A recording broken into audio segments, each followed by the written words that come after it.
नाज़रीन सलामुन अलैकुम, मैं हूं Hasan Asif. Programme health talk में एक बार फिर से आपका खैर मकदम है।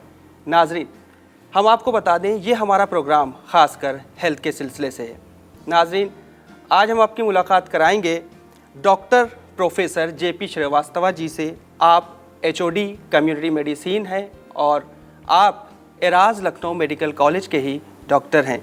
साथ ही साथ आप retired x professor and head of the department रहे हैं SPM GSVM कानपुर से। डॉक्टर साहब का बड़ा ही लंबा तजुर्बा है कम्युनिटी मेडिसिन के सिलसिले से।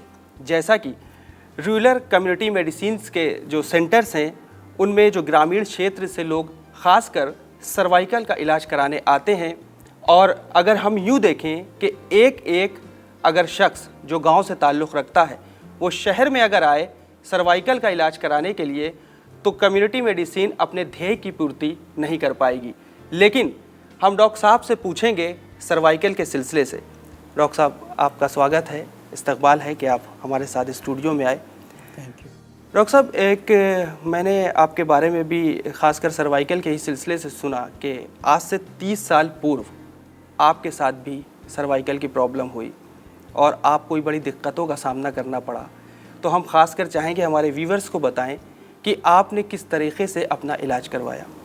30 साल पहले ऐसे ही मैं अखबार पढ़ रहा था और अखबार पढ़ के जैसे ही उठा मैं तो मैंने काफ़ी चक्कर आते रहे जी। तो एक नई चीज़ थी तो मैं समझा कि पता नहीं क्या हो गया। खैर उसके बाद मैं फिजिशियन जो थे वहाँ पर झांसी मेडिकल कॉलेज में, तो मैंने उनको दिखाया जी। तो उन्होंने जो भी उनके हिसाब से उनका ज्ञान रहा हो तो उन्होंने 2-3 मेडिसिन लिख दिया। अच्छा। और उन दवाइयों को खाने के बाद क्या हुआ कि जब मैं चलता था तब दिक्कत होती थी, लेकिन दवाई खाने के बाद मैं जब सो के उठता था तो उठने में भी दिक्कत होती थी जी। जिसको जहाँ तक मेडिसिन के लैंग्वेज में कर सकते हैं कि पोस्चरल हाइपोटेंशन। जी। तो मैंने डॉक्टर साहब को बताया कि डॉक्टर साहब ऐसे ऐसे हो गया जी। तो वो जो दवाई दी गई थी उसी का वही एक्शन, जो भी रिएक्शन होता है जी। जी। वो था। लेकिन वो इलाज चलता रहा। बोले आप खाते रहिए, आप सोच रहे होंगे इसलिए चक्कर आ रहा है। बहुत सारी बीइंग ए फिजिशियन उन्होंने बहुत सारी बातें बताई। मैं 1 महीना हो गया, 2 महीने हो गया, मैं दवाई खाता रहा, लेकिन मेरा मूवमेंट बिल्कुल करीब समझिए 70% बंद हो गया जी। मैं उठ ही नहीं पाता था। फिर मैंने कहा करूं क्या मैं, तो और भी लोगों को थे दिखाने की कोशिश की तो नहीं हुआ। ऐसे करते करते करीब मैं पहुंचा दिल्ली। जी। तो किसी ने कहा ऐसा हो सकता है ट्यूमर। वहाँ भी दिखाने गया था लेकिन दिखा नहीं पाया। अच्छा। फिर वापस आ गया मैं। जी। तो हमारे एक डॉक्टर साहब हैं, doctor KP Srivastava, orthopaedic surgeon ji. आगरे में थे, वो हमारे रिश्तेदार थे। जी। तो उस समय उन्होंने 5 मिनट में यही ऑब्ज़र्व किया। जब हमने पूरी कहानी बताई कि मुझे इतनी तकलीफ़ है और इतने दिनों से मैं कह रहा हूँ मुझे बहुत ज़्यादा तकलीफ़ होने लगी, तब उन्होंने कहा कि कुछ नहीं, एक्सरे कराइए, स्पॉन्डिलाइटिस होगी। जी। तो स्पॉन्डिलाइटिस बाय द वे वो उन्होंने बताया, वो निकल गया। लेकिन उस बीच उसके पहले जो हमारा जो खुद का एहसास था, जो मैं महसूस करता था जी। कि जब कभी भी जाता था उन 3 महीनों में जो दवाई ली थी मैंने, बाहर निकला कहीं कितने दिन बैठेगा, तो मैं गया तो फिर वहाँ पर एकदम से इवन जो ध्वनि जाती थी, जैसे आप कहीं एग्जीबिशन देखने गए तो उन आवाज़ से भी दिक्कत होने लगती है। तो जो मेरी खुद की फीलिंग है जी। जो मैं महसूस करता हूँ कि इसमें स्पॉन्डिलाइटिस में जो भी रहता है ये दबाव नेक पर जी, नसों पर हो या धमनियों पर हो, स्नायु तंत्रों पर जो भी उसके दबाव आते हैं, उसके ये भी एक सिम्टम होते हैं जी। कि हाथ पैर आपका बिल्कुल वो झंझनाने लगता है। फिर आप और ज़्यादा महसूस करते हैं तो पसीने भी आने लगते हैं। कभी कभी दर्द भी महसूस कर लेते हैं कि बाएं तरफ दर्द है। तो एक लेमैन पता नहीं क्या क्या सोचता होगा। मैं तो खुद डॉक्टर था, लेकिन मुझे लगा जैसे लगता है कि कहीं पर चेस्ट पेन हो गया हार्ट से संबंधित। तो ये फीलिंग होती थी उस समय मुझे। और आवाज़ से भी, चलने में भी दिक्कत होती थी और सब चीज़ें, जैसे पसीने भी बहुत सारे आते थे। तो ये सिम्टम कुछ बीमारी, इसका सिम्टम जो है वो हृदय की बीमारियों से संबंधित जो लक्षण होते हैं उससे कुछ मिलता जुलता है। अच्छा जो मैं आप सोचता हूँ कि अब ऐसा होगा जी। लेकिन जब डायग्नोसिस हो गई मेरी जी। इसकी उनके द्वारा जी। तब मैं बड़ा सुकून पैदा मैंने हुआ अंदर मन में कि भाई उन्होंने बता दिया, अब ये तो पता चल गया कि है क्या। जी। उसके बाद वो दिन डॉक्टर साहब मैं ये बताऊं कि मैं लगता था कि शायद बचूँ या न बचूँ, यहाँ तक भी फीलिंग आ जाती है एजुकेशन होने के बावजूद भी और डॉक्टर होने के बावजूद भी। तो एक लेमैन लैंग्वेज में कह सकते हैं कि जो आदमी बिल्कुल नहीं जानता, गांव से आता है, तो इस तरह के जो चिन्ह मिलते हैं, जो भी वहाँ पर डॉक्टर है या जो भी लड़के वहाँ पर बैठे रहते हैं पीजी के फलाना जो भी है, तो ये एक चीज़ अपने उसको बताएं कि अगर इस तरह का है तो तुरंत कम से कम यहाँ रेफ़र कर दिया इस अस्पताल को, और उसके जितनी जल्दी पकड़ हो सकती है कम से कम ये तो पता चले हाँ स्पॉन्डिलाइटिस है या नहीं है, हार्ट की बीमारी है या बिल्कुल नहीं। सही तो दो चीज़ का पता, वरना तो उसी में आदमी चलता रहता है। बिल्कुल सही कहा। तो ये मुझे बहुत तकलीफ़ हुई उसमें। फिर मैं इलाज कर, फिर तो मैं गाड़ी भी चलाना शुरू कर दी। हालांकि गाड़ी चलाना मना है, जैसा जो भी स्पेशलिस्ट लोग कहते हैं नहीं मैं, लेकिन मैंने चलाया, स्कूटर चलाया, मैंने गाड़ी चलाई। जो भी हमारे मनोबल हमारे अंदर था, मैंने कहा यार होगा जो होगा देखा जाएगा। तो इस तरह की भावनाएं मेरे दिमाग में आती रहीं। एक योगा के प्रोफेसर थे जी, पूना में थे जी, इस योगा के, तो ऐसे ही आए किसी लड़के के साथ, तो बोले कि डॉक्टर साहब हमारे सर को बड़ा तकलीफ़ है, तो इनको कुछ बताइए आप।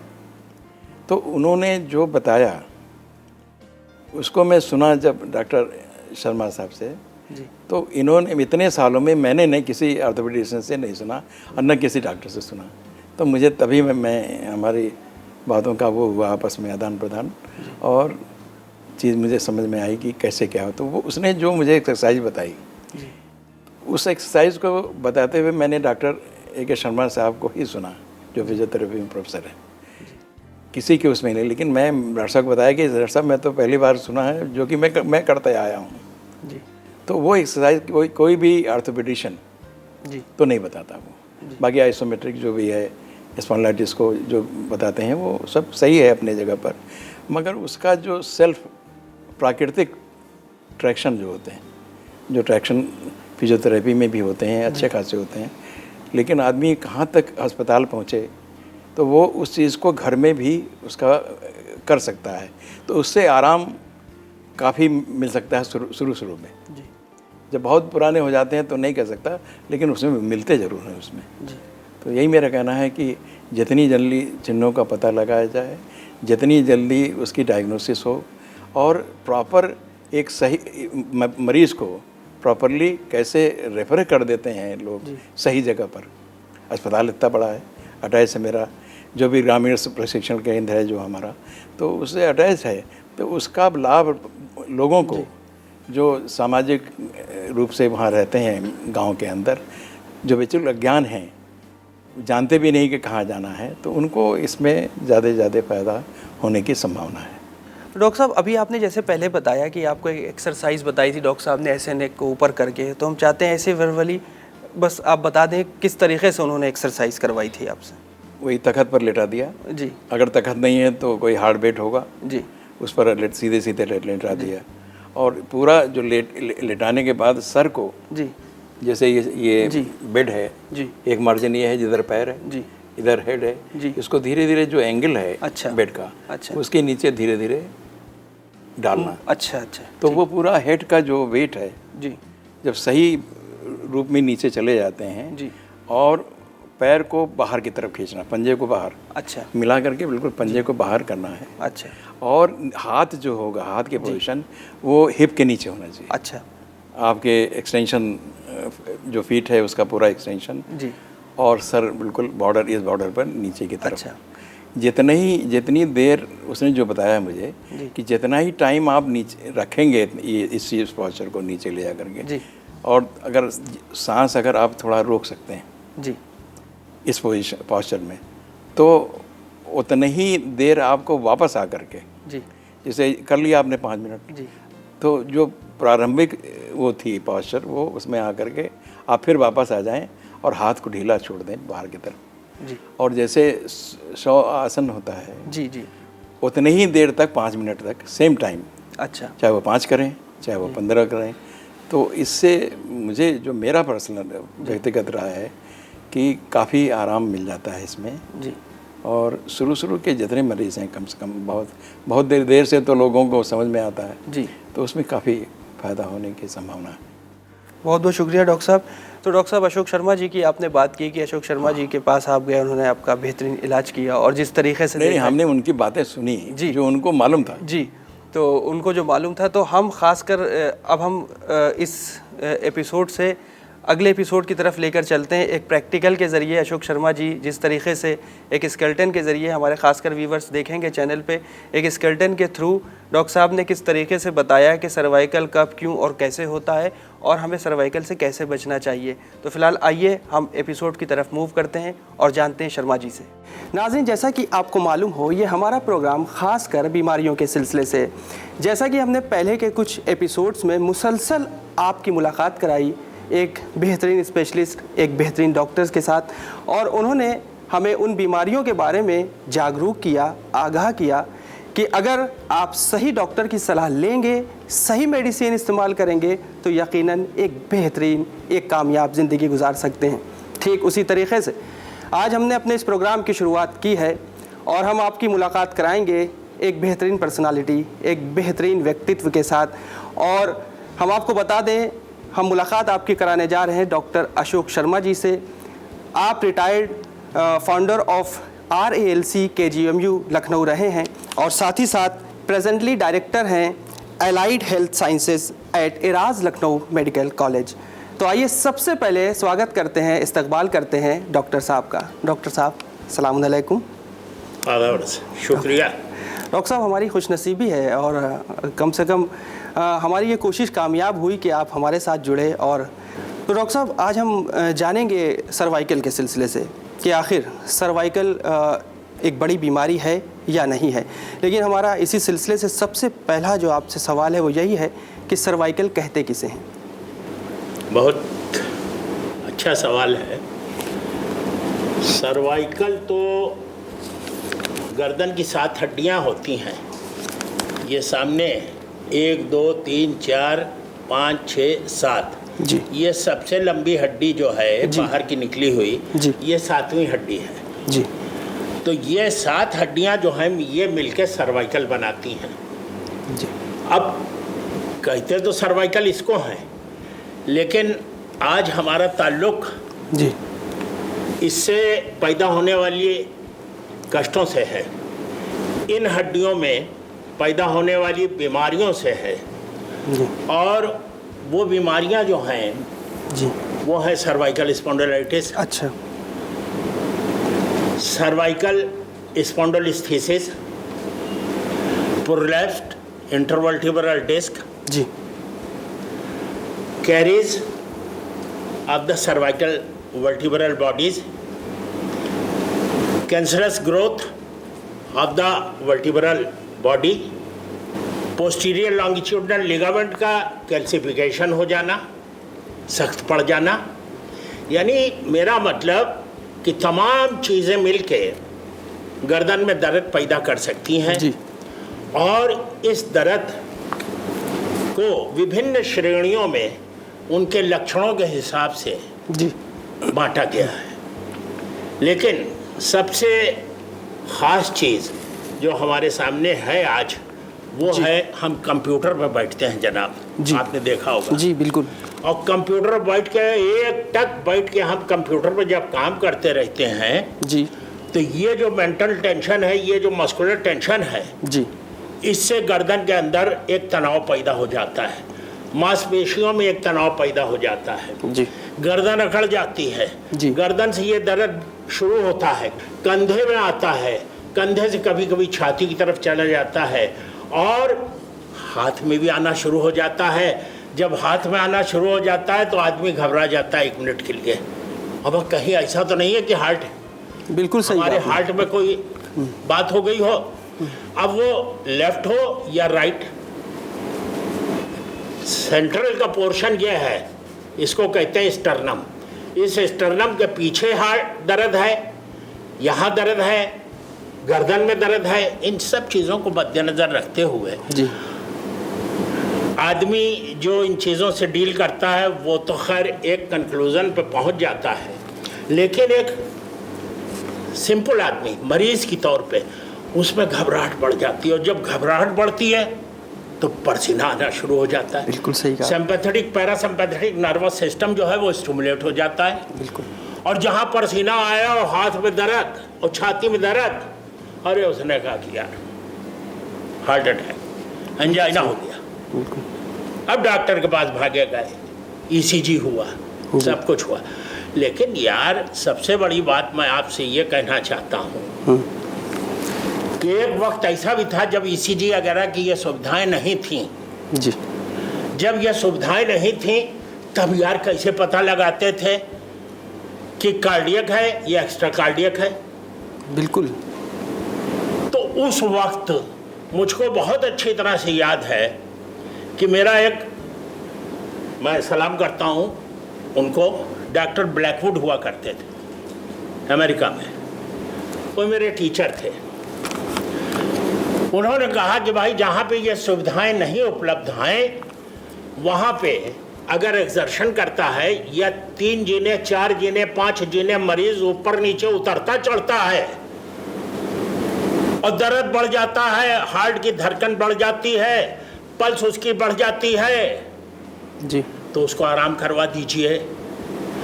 और अगर वो 4 जीने 5 जीने चढ़ता है और कुछ नहीं होता है, जो दर्द था वैसा ही बना हुआ है जी, तो एक डिफरेंशिएशन ये कर लीजिए कि यह एक्स्ट्रा कार्डियक सिंड्रोम है। ईसीजी नहीं है फिर भी क्लिनिकली ये असेसमेंट तो आप कर सकते हो ना यार। बिल्कुल बिल्कुल सही कहा, बिल्कुल सही कहा आपने। लेकिन छोटे शहरों में दवा की दुकानें तो हैं। अब जनाब मुझको मालूम है एक आने की वो गोली मिला करती थी, अब शायद 4 आने की मिलती है, उसका नाम है लिंगोसिड सॉर्बिट्रेट। ये गोली इन कंडीशंस में अगर जवान के नीचे आप रख लें और 1 मिनट 2 मिनट के अंदर दर्द में आराम मिल गया, तो अगर दर्द को आराम मिल जाता है मियाँ तो ये सिग्नल है जी कि अब आप नज़दीकी स्वास्थ्य केंद्र पे चले जाएं। बिल्कुल। और डॉक्टर से बता दें कि सॉर्बिट्रेट रखा था, दर्द में आराम मिला है जनाब। और अगर नहीं मिलता है जी तो इसी घबराने की ज़रूरत इतनी नहीं है। जी। क्यों? करोनरी वासोडाइलेटर लेके हार्ट में तो खून बढ़ गया और दर्द अगर बना हुआ है तो ये यहाँ से, अच्छा ठीक, ये जो नसें यहाँ से आ रही हैं जी, ये दर्द यहाँ से शुरू होगा अच्छा, और नीचे आएगा। लेकिन इसमें सबसे खास बात अहम जो है, गौर कीजिएगा जी, ये दर्द यहाँ से होता हुआ और जब ये कंधे से होता हुआ और ये अल्नर मार्जिन पे होता हुआ आता है और ये हार्ट पे यूँ चला जाता है जी ये तो सर्वाइकल का एक सिम्टम हुआ। जी, लेकिन अगर हार्ट एसोसिएटेड है, गौर कीजिए, बिल्कुल, तो ये यहाँ से दर्द होता हुआ यहाँ से ये कंधे पे आया, कंधे से ये स्टर्नम के पीछे, स्टर्नम के पीछे से ये जनाब जबड़े में चला गया। ये देखिए गौर कीजिए। और यहाँ चोकिंग हो गई, गला चोक हो गया, चोक हो गई। अच्छा, अब गले में कोई चीज़, सांस लेने में तकलीफ, परेशानी हो रही, बिल्कुल सही कहा आपने। प्राइमरी हेल्थ सेंटर चले जाइए भाई मियाँ, जी, घर पे टाइम मत खराब कीजिए। लेकिन अगर ये है, जी, ये नहीं है, जी, ये नहीं है, जी, तो कम से कम घर पे आप इसका इंतज़ाम कर सकते हैं कि लेट के गर्म पानी नमक से इसकी सिकाई तौलिया से कर सकते हैं। जी, कुछ आइसोमेट्रिक एक्सरसाइजेज आपको बताई जाएंगी, जी, जी, बिल्कुल, उसको कर सकते हैं। बिल्कुल, फिर आपको हम इतना बेहतरीन उपाय बता देंगे कि घर के अंदर अगर ट्रैक्शन की व्यवस्था नहीं है तो बेड के ऊपर खुद लेट के आप ट्रैक्शन कैसे लगा सकते हो, वो लगा लो साहब।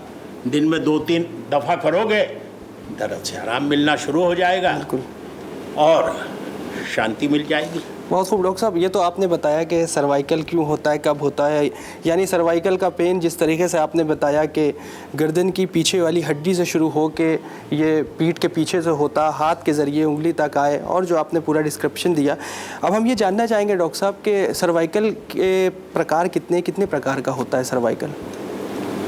देखिए, सर्वाइकल स्पॉन्डिलाइटिस मेनली एक तो वो है कंडीशन जिसमें गर्दन से दर्द शुरू हुआ और पीठ के पीछे जी ये हिस्सा जो है जी, इसको कहते हैं स्कैपुला। अच्छा स्कैपुला के मीडियल बॉर्डर पे जी अंदर की तरफ यहाँ पे पेन का ट्रिगर पॉइंट महसूस किया जा जी। सकता है। बनिस्बत इसके कि रोगी कहे कि हाथ में आ रहा और ये हो रहा है, वो कहेगा ये गर्दन में ऊपर आ रहा है और यहाँ स्कैपुला के मीडियल साइड में। जी ये तो एक कंडीशन। जी दूसरी कंडीशन वो हुई इसकी प्रेजेंटेशन जी कि गर्दन में स्टिफनेस और दर्द शुरू हुआ और दर्द शुरू होने के बाद ये कंधे से होता हुआ हाथ में आया और छाती में गया और छाती के साथ साथ ये देखिए ये है रेडियल मार्जिन, जी ये है अल्नर मार्जिन, जी ये अल्नर मार्जिन, ये छोटी छंगुनिया है, जी इसको कहते हैं ulnar margin of the four arm. ये दर्द ये होता हुआ या तो यूँ आएगा या यूँ आएगा। जी हार्ट वाला दर्द ये है स्टर्नम हड्डी, स्टर्नम, ये स्टर्नम, जी जी ये स्टर्नम के पीछे से यहाँ से प्रारंभ होता है जी, और यहाँ से प्रारंभ होके ये पीछे बैक साइड जाता है। बैक में जाएगा। अच्छा। और यहाँ से होता हुआ ये कंधे से होता हुआ और ये अल्नर मार्जिन और यहाँ से ये चोकिंग करता हुआ सीधे जबड़े में चला जाएगा, जबड़े में। जी तो दोनों में फ़र्क हो गया। जी डॉक्टर साहब, अब हम महसूस करें या कैसे फील करें कि हम धीरे धीरे सर्वाइकल पेशेंट होते जा रहे हैं, इसके लिए कैसे हमको पता चले? ये तो आपने ये एक सिम्टम्स बता दिए इस तरीके के देखिए अक्सर। भाई, जी जहाँ तक खुद पता करने का सवाल है, जी बहुत सिंपल सी बात है। जी हर आदमी के पास आज मोटर हो गई है, बिल्कुल। हर आदमी के पास, बल्कि एक एक घर में दो दो मोटरें। जी और एक शौक है लॉन्ग ड्राइव। बिल्कुल। कानपुर जाना है, नहीं भी कोई खास काम है, फिर भी आप चलो घूम जाते हैं, चले जा रहे हैं कानपुर और अगली सीट पर बैठे हैं आप। एक तो वो है ड्राइवर चलाने वाला जी जो निगाह गाड़े हुए है सड़क के ऊपर, फिक्स्ड, एक्सीडेंट ना हो। जी और दूसरे आप जो साहब आगे तशरीफ आप रखते हैं, ये अगल बगल के नज़ारों से देखने की जगह सामने निगाह गाड़े रहते हैं विंड स्क्रीन में से। बिल्कुल सही कहा आपने। जब वो निगाह गाड़े रहते हैं तो ये सारा प्रेशर ऑक्सीपिट रीजन से होता हुआ, ये जंक्शन ऑफ द आई है ब्रेन में, जी यहाँ से होता हुआ गर्दन में आ जाता है। अच्छा।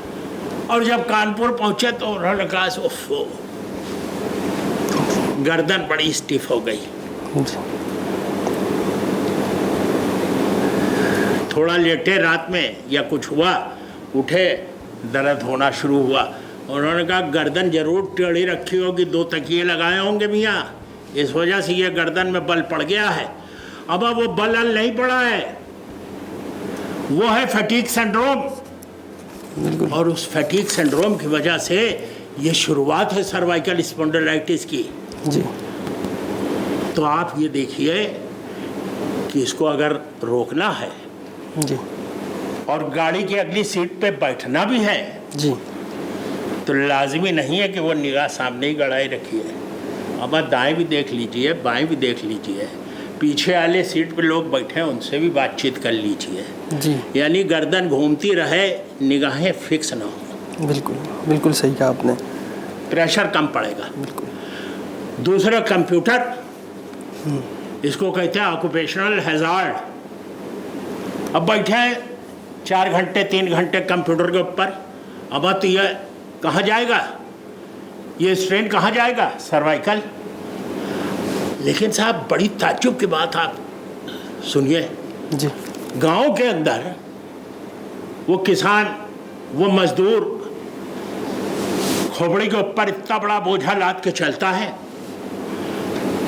जमीन खोदता है, ट्रैक्टर चलाता है, हल चलाता है, शायद ही 100 में एक आधा आता हो सर्वाइकल की प्रॉब्लम लेके, वरना नहीं आते। कौन आते हैं? शहर वाले। बेशक बिल्कुल सही कहा। क्या वजह है? सिर्फ वजह यह है कि जनाब आली हम अपने शरीर को एक्सरसाइज नहीं करते हैं। बिल्कुल सही कहा आपने। और वो मज़दूर जो है सिर पे ढोता है, वो चलाता है, खेत में काम करता है, दिन भर वो टॉयल करता है। बिल्कुल। उसकी मेहनत की वजह से उसकी मांसपेशियां सुदृढ़ रहती हैं, और जब भी ये गर्दन की मांसपेशियां कमज़ोर या छीण पड़ना शुरू हो जाएंगी, सर्वाइकल स्पॉन्डिलाइटिस का शुभारंभ हो जाता है। बिल्कुल सही कहा आपने, यानी लैक ऑफ एक्सरसाइज जो आज के ज़माने में ख़ासकर ये यूथ में भी देखने को मिल रहा है। अब जो बुज़ुर्ग हैं उनको तो खैर हम क्या कहें, तो बुज़ुर्गों को भी चाहिए कि कुछ एक्सरसाइज की तरफ रुझान होना चाहिए। अब जैसे डॉक्टर साहब फिजियोथेरेपी के ज़रिए बहुत सारी एक्सरसाइज करवाई जाती हैं। ज़रूरी नहीं है कि आप बॉडी बिल्डिंग को एक्सरसाइज नहीं कहते हैं। एक्सरसाइज ये भी है कि आप अपने बदन को फिट रखिए और आपको बॉडी में किसी तरह की कोई प्रॉब्लम ना हो, उसके लिए भी कुछ सेट्स होते हैं, कुछ फिजियो के ज़रिए भी सेट्स बताए जाते हैं। तो डॉक्टर साहब हम ये जानना चाहेंगे कि जैसे सर झुकाना और सर उठाना, ये भी बहुत ज़्यादा चक्कर आते हैं लोगों के, तो ये किस चीज़ के सिम्टम्स हैं? इसमें कोई एक्सरसाइज वगैरह है? सर झुकाना और सिर उठाना तो ये इबादत है। जी बिल्कुल सही कहा। इसको मना नहीं किया जा सकता, लेकिन वो खुदा के सामने सर उठाना तो गलत है। झुकाना डॉक्टर के सामने थोड़ा उठा रहे हैं आप, अपने कमरे में बैठ के हैं, अल्लाह ताला के सामने बैठ के और उसकी इबादत कर रहे हैं, उसकी तरफ लौ लगाए बैठे हैं, और वही अगर करते रहेंगे तो यकीनन कोई बीमारी आपके नज़दीक नहीं फटकेगी। वाह, बहुत खूब। लेकिन हाँ, एक्सरसाइजेस, इसके मतलब जो आपने बताए कि जिम जाने से नहीं एक्सरसाइजेज। जी जी। एक्सरसाइजेज के मतलब ये है मूवमेंट्स ऑफ द बॉडी। बिल्कुल सही कहा आपने। दूसरी बात समझ लीजिए जनाब, जहाँ मूवमेंट नहीं होगा जी जी, वो चीज़ डेड होती है। बेशक, बिल्कुल सही कहा आपने। उसको कहते हैं पैरालाइज्ड। जी। तो शरीर का कोई ऐसा अंग नहीं है, आंखों से लेकर देखिए पलकें झपक रही हैं जी, बातचीत कर रहे हैं, मुंह चल रहे हैं जी, हम आपसे गुफ्तगू कर रहे हैं जी, हमारा दिमाग चल रहा है जी, हम आपसे बात कर रहे हैं, हाथ पैर सब हिल रहे हैं हमारे, यानी ये सब एक्सरसाइजेज हो रही हैं, इनको कहते हैं एक्टिव मूवमेंट्स। जी। जहाँ पे एक्टिव मूवमेंट नामुमकिन हो वहाँ पे आप मदद कीजिए और वही काम करवाइए जो कि आप अपने उस अंग पे स्वयं कर सकते हैं। बेशक। उसको कहते हैं पैसिव मूवमेंट्स। और जहाँ एक्टिव मूवमेंट्स मनुष्य खुद कर सकता है जी, वहाँ पे एक फिजियोलॉजी का एक फंडामेंटल प्रिंसिपल है जी, कि मांसपेशियाँ सुदृढ़ तब होती हैं जब उनको लोडेड किया जाता है। अतः एक्टिव मूवमेंट्स को अगर बाहरी रेजिस्टेंस देखे और थोड़ा सा लोडेड हम कर दें और तब मूवमेंट कराएं तो उससे स्ट्रेंथ बढ़ती है। जी। लास्ट चीज़ बहुत इम्पॉर्टेंट है कि अगर लोडेड नहीं हम करते हैं जी, और सिर्फ एक्टिव मूवमेंट्स करते रहते हैं एक जोड़ के ऊपर जी, तो वो भी दुरुस्त है। पूछिए क्यों? जी। एंड्योरेंस बढ़ता है। खिलाड़ियों में एंड्योरेंस के साथ स्ट्रेंथ होना ज़रूरी है। बुजुर्गों में स्ट्रेंथ की ज़रूरत है, नौजवानों में स्ट्रेंथ एंड्योरेंस की ज़रूरत है। इन सब चीज़ों को मद्देनज़र रखते हुए आपको ये देखना है रेपिटेशंस फॉर मैक्सिमम टाइम्स और रेपिटेशंस फॉर मिनिमम टाइम। बिल्कुल, ये बहुत महत्वपूर्ण चीज़ आपने बताई है, बहुत ज़रूरी चीज़ है। ये रहा एक्सरसाइजेज का आलम। जी। अब सर्वाइकल स्पॉन्डिलाइटिस की प्रॉब्लम्स जो होती हैं जी, इसमें एक विशेष प्रकार की एक्सरसाइजेज जी, दी जाती जी। हैं और वो विशेष प्रकार की एक्सरसाइजेज इस बात पर निर्भर करती हैं कि मांसपेशियाँ अगर सिकुड़ती हैं और मूवमेंट होता है जी, तो उसको कहते हैं आइसोटोनिक। आइसोटोनिक। अच्छा। दूसरे प्रकार की वो एक्सरसाइजेज होती हैं जी, जिसमें लोडिंग मसल का तो बाहर से दिया जाता है जी। लेकिन मांसपेशियों को सिकुड़ने नहीं दिया जाता। अच्छा। अगर सिकुड़ने नहीं दिया जाता तो मूवमेंट नहीं होगा। जी। उसको कहते हैं आइसोमेट्रिक। अच्छा। दो, आइसोटोनिक, आइसोमेट्रिक। जी। सर्वाइकल में यूजुअली आइसोमेट्रिक एक्सरसाइजेस, अच्छा, वो अगले एपिसोड में बिल्कुल, बिल्कुल। डिमॉन्स्ट्रेशन दिलवाएंगे आपको। वो अगर करता रहे आदमी तो यकीनन सर्वाइकल से दूर रहेगा। बिल्कुल सही कहा आपने। ये प्रॉब्लम नहीं होगी। डॉक्टर साहब, अब अगर मान लीजिए एक्सरसाइज करते भी हैं और रोज़मर्रा हमारी एक्सरसाइज जारी है, मॉर्निंग वॉक भी है, सब कुछ है, लेकिन उसके बावजूद गर्दन, कंधा, छाती चक्कर और हाथ में दर्द होना, तो ये और क्या कारण हो सकते हैं इनके? देखिए, और कारण तो ये हैं जी कि मान लीजिए एक्स्ट्रा सर्वाइकल है, एक्स्ट्रा कार्डियक है, जी पेट गैसेस, जी बदहजमी, डिस्पेप्सिया, जी कोलाइटिस, पेट में दर्द, पाँव मरोड़ का होना, जी इन सब से के अलावा बहुत इम्पॉर्टेंट चीज़ जी जिसको मद्देनज़र रखा जाता है वो है फाइब्रोसाइटिस, यानी मसल्स में एक प्रकार का सूजन आ जाती है जी गर्दन के मसल्स में, अच्छा यहाँ पे, जी उसको कहते हैं फाइब्रोसाइटिस। अच्छा डीप उसके नीचे मांसपेशियाँ हैं, जी मांसपेशियों में सूजन आ सकती जी है, जी उसको कहते हैं मायोसाइटिस। अच्छा हड्डी में जी सूजन हो सकती है, जी वो है आर्थ्रेल्जिया। अच्छा तो अलग अलग कारण हैं अच्छा और उनको अलग अलग रूप से देखा जाता है और परखा जाता है जी कि कहीं फाइब्रोसाइटिस तो नहीं है, जी कहीं मायोसाइटिस तो नहीं है, जी। कहीं कास्टोकॉन्ड्राइटिस, ये भी बड़ा इंपॉर्टेंट है साहब। वाह वाह, ये गौर कीजिए, ये है जंक्शन, जी ये रिब आई जी और ये रिब आने के बाद ये यहाँ पे दो Connect रिबें हो गई। जुड़ी, ये देखिए ये जी। जोड़ है, जी जी इसको कनेक्टेड है पूरा। कनेक्टेड है जी। इसको कहते हैं कास्टोकॉन्ड्रल जंक्शन। अच्छा और कभी कभी इन जंक्शंस में सूजन आ जाती है, अच्छा कईयों कोलेस्टेरॉल वगैरह बढ़ा रहता है जी और उसका प्रथम प्रेजेंटेशन जो है कास्टोकॉन्ड्राइटिस के रूप में उत्पन्न होता है। जी और जब उत्पन्न होता है तो छाती में यहाँ पे दर्द उठती है, टीस उठती है, अच्छा और टीस उठने के साथ साथ ये रेफर करता है कंधे में, अच्छा उसको भी लोग कहते हैं कि भाई जी। सर्वाइकल है, जी जी लेकिन नहीं, हर चीज़ को अलग अलग नज़रिए से वो हर तरह का दर्द सर्वाइकल नहीं। नो हर तरह। बिल्कुल आपने सही कहा डॉक्टर साहब। डॉक्टर साहब, एक सवाल हमारे जहन में ये आ रहा है कि अगर हार्ट या सर्वाइकल पेन को या इनके इसके दर्द में भेद देखें या जो सिमिलैरिटीज़ हैं वो देखी जाए तो इनका हम आकलन कैसे करें? भाई बहुत सीधी सी बात मैंने आपसे अर्ज की। जी पहली बात तो मैंने आपसे अर्ज किया जी कि दोनों अलग अलग हैं, जी लेकिन दोनों के प्रेजेंटेशन एक जैसा मिलता जुलता है काफ़ी हद तक, जी जिसकी वजह से शुबा हो जाता है। उस शुबा को दूर करने के लिए ये ज़रूरी है, लाजमी है जी कि हम ये देखें कि हिस्ट्री ऑफ द पेशेंट में दर्द शुरू कहाँ से हुआ, where from the pain has arisen. ये रेट्रोस्टर्नल यहाँ से शुरू हुआ या सर्वाइकल वर्टिब्रास से शुरू हुआ, जी एक चीज़। जी दूसरी बात हजूर जी बहुत इंपॉर्टेंट है, इसको सुन लीजिए। बिल्कुल अब अगर हार्ट का दर्द शुरू हुआ और मरीज लेट गया और आराम करने लगा तो दर्द में सुकून मिलना शुरू हो जाएगा। अच्छा लेकिन सर्वाइकल वाला अगर दर्द है और मरीज लेट भी गया और आराम भी फरमा रहा है, जी दर्द में कोई कमी नहीं आएगी।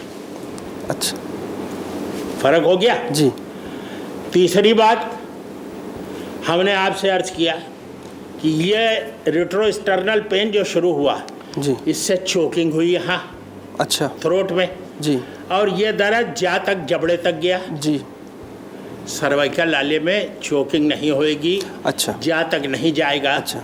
ये पीठ स्केपुलर के इधर मीडियल साइड में या यहाँ से सुप्रा स्पाइनेटस से होता हुआ, जी ये ह्यूमरल के ऊपर से होता हुआ ये नीचे उंगलियों उंगलियों तक तक चला जाए। जी डॉक्टर साहब, कार्डियक और नॉन कार्डियक कंडीशंस के बारे में अगर हम देखें तो इसमें हम क्या क्या मतलब हो सकती हैं कंडीशंस? कार्डियक और नॉन कार्डियक तो वही जो अभी मैंने आपसे अर्ज किया कि मान लीजिए मेरा पेट खराब है, कॉस्टोकॉन्ड्रल जंक्शन के ऊपर तकलीफ है मेरे, मान लीजिए, अच्छा, या फाइब्रोफेजाइटिस है या माइल्जिया है जी, सर्वाइकल स्पाइन का मस्कुलर जी, अच्छा, तो ये सब एक्स्ट्रा कार्डियक है। अच्छा डॉक्टर साहब, फफोले वगैरह पड़ जाना, छाले पड़ जाना, वो अपने जी, तो वो किस चीज़ के सिम्टम्स हो सकते हैं? भाई वो भी देखना पड़ता है कि मान लीजिए मरीज आया जी और उसने बताया कि साहब ये हमारे यहाँ से दर्द उठ रहा है, यहाँ से कान से होता हुआ, ये गर्दन से होता हुआ और ये हाथ से हाथ तक जा रहा है और बड़ी तकलीफ है हमें जी, और कपड़े पहना हुआ है, आपने उसकी बात सुन ली और आपने एक डिसीजन ले लिया कि अब सर्वाइकल होगा जी, अब उसके कपड़े तो उतरवाइए। Don't examine a patient through a blanket hole. कंबल में छेद करके मरीज का मुआयना मत कीजिए। मरीज का मुआयना अगर करना हो तो कंबल हटा दीजिए और तब उसके बाद मरीज का मुआयना कीजिए। जब आपको उस मरीज ने आके कहा कि ये मेरी तकलीफ है तो आपने क्या उसके कपड़े उतरवा के देखा? अब हो सकता है उसके छाले पड़े हों यहाँ, और वो छाले जो हैं हर्पीज ज़ॉस्टर के हों। बिल्कुल सही कहा। हर्पीज वायरल इन्फेक्शियस डिजीज, और न्यूरल अगर नेचर की होगी तो नस उसमें इन्वॉल्व हो जाएगी जी, मुंह में भी तकलीफ जाएगी, नस में, फेशियल नर्व में जी, ये जो यहाँ पे ब्रांच हुई फेशियल नर्व की जी, फ्रंटालिस जी, जाइगोमेटिक जी, मैंडिबुलर जी, इन तीनों में वो पेन जा सकता है, हर्पीज ज़ॉस्टर। अच्छा, न्यूरोलॉजिक अगर है जी, अच्छा है। इसी प्रकार से जी, जब आप पूरे कपड़े उतरवा के मरीज को एग्जामिन करेंगे, डोंट एग्जामिन ए पेशेंट जी थ्रू द ब्लैंकेट होल जी, remove the blanket and examine the patient. बिल्कुल, आपके सामने सारी चीज़ साफ हो जाएगी। बिल्कुल सही कहा। तो नाज़रीन, आपने सुना डॉक्टर साहब ने जिस तरीके से, ख़ासकर जो मेडिकल स्टूडेंट्स हैं डॉक्टर साहब, ये उनके लिए ही स्पेशल एपिसोड है, क्योंकि आम नाज़रीन, आम ऑडियंस, ये जो भी आपने लैंग्वेजेस बताई ये तो समझना बहुत मुश्किल है, क्योंकि जो भी मेडिकल साइंस से ताल्लुक़ रखता है उनके लिए प्रोग्राम बहुत अच्छा है। लेकिन जनरल अवेयरनेस बतौर घर में बैठे आप फर्स्ट एड कर सकते हैं। आप जान सकते हैं कि दर्द कहाँ से कैसे शुरू होता है और उस दर्द को क्या कहते हैं। तो जब आपको दर्द मालूम होगा तब आप ठीक तरीके से मेडिसिन यूज़ कर सकते हैं। ये हमारा टॉपिक था सर्वाइकल के सिलसिले से। हमारी punch line, take care of your body, it is the only place you have to live. खुदा हाफिज़।